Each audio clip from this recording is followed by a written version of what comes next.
అర్చన ma'am. కొంతమంది ఏంటంటే ఒక పెద్ద పెద్ద సినిమాలు తీసి హిట్లు కొడుతుంటారు. మీరు అటు పెద్ద సినిమా పుష్ప 2 లాంటి సినిమా తీసి హిట్లు కొడుతూ బ్లాస్ట్ హిట్లు కొడతారు, ఇటు డ్రాగన్ లాంటి సినిమా రిలీజ్ చేసి కూడా హిట్లు కొడుతున్నారు. సో అంటే ఒక మెటీరియల్ ఉన్న సినిమాని ఒక ఆడియన్స్కి ఇది టచ్ అవుతుంది అనుకున్న సినిమాలని అది పిచ్ చేయడంలో ఎక్కడ అంటే పెద్ద పెద్ద బ్యానర్స్ చాలా ఉంటాయి, బట్ కంటిన్యూస్గా హిట్స్ అనేది ఎలా పాసిబుల్ అవుతుంది మీకు?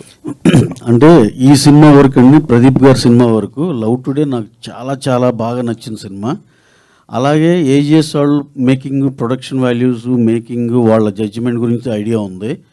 And again they are doing with Pradeep garu. So డెఫినెట్గా ఈ cinema only just calculative things, this cinema won't go wrong అనే జస్ట్ ఆ గట్ ఫీలింగ్ అండి. And we have seen the performance of Pradeep గారు.